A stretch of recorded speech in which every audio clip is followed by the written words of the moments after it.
Everyone in the hospital believed they had figured him out. They were wrong about everything. Ethan Cole arrived at Mercy General before sunrise every day. His scrubs were always clean but worn thin at the knees, the name tag slightly scratched as if it had lived a harder life than most. He walked with a quiet stiffness, not injured, but disciplined, like someone who had trained his body to obey even when it screamed otherwise.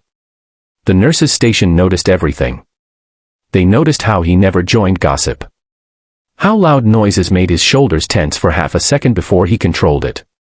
How he flinched when a metal tray hit the floor. And how every single day at exactly 6:45 p.m., he left on the dot. Single dad, someone whispered once. Probably ran from responsibility before, another joked. A man like that. Soft. Broken. No one said it to his face. They didn't need to. Ethan heard it anyway. He heard it when he helped patients with hands that were steady beyond training. He heard it when younger nurses rolled their eyes as he volunteered for night shifts.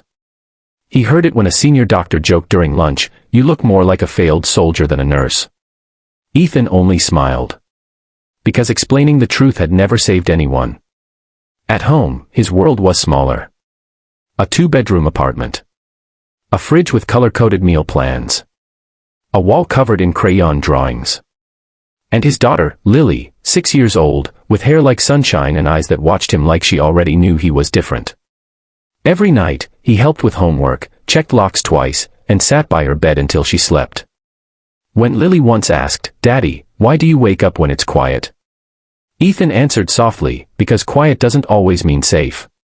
He never spoke about her mother.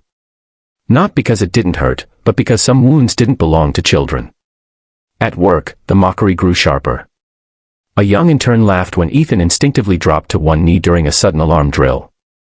Another nurse whispered, "Drama queen." Someone else muttered, trying to look tough. They didn't know alarms once meant death. The turning point came on a rainy Thursday. A trauma case arrived. A multi-car accident. Blood everywhere. Panic thick in the air. Doctors shouted. Nurses froze. Ethan didn't. He moved before instructions were given.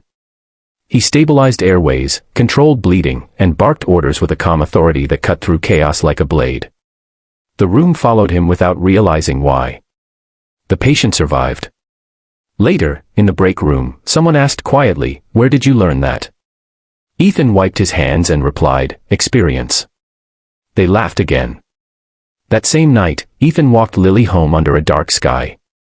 She held his hand tight. "Daddy," she said, "are you brave?" He looked down at her and answered honestly. "I'm just someone who came back." He didn't see the black helicopter lights circling far above the city. Not yet. The day they finally respected him was the day they realized he had never needed their approval.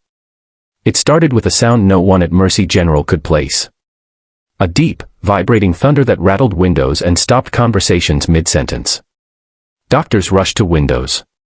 Nurses froze. Outside, on the emergency landing zone, a U.S. Navy helicopter descended, blades tearing the air apart.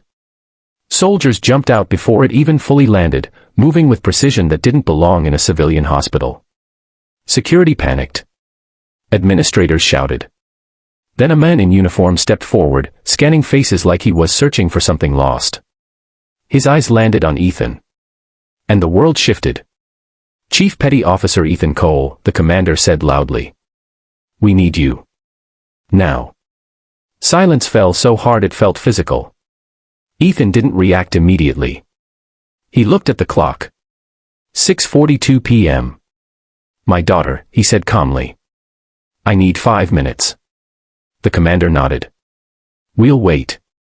Every person who had ever laughed at him stood frozen as Ethan walked to the locker room, changed with mechanical precision, and returned wearing something no one had imagined beneath the scrubs. The bearing.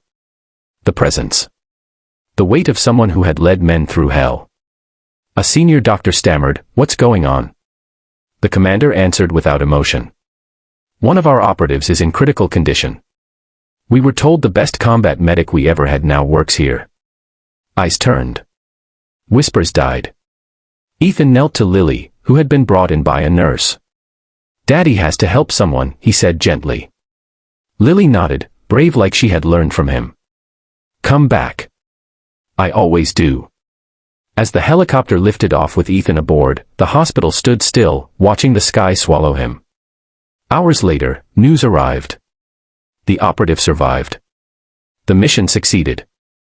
And the men they had mocked returned quietly the next morning, wearing the same worn scrubs, carrying the same pink lunchbox. No one laughed. No one whispered. Some thanked him. Others avoided his eyes. Ethan didn't change. Because true strength doesn't demand recognition. That night, Lily hugged him tight and said, "Daddy, they know now." Ethan smiled softly.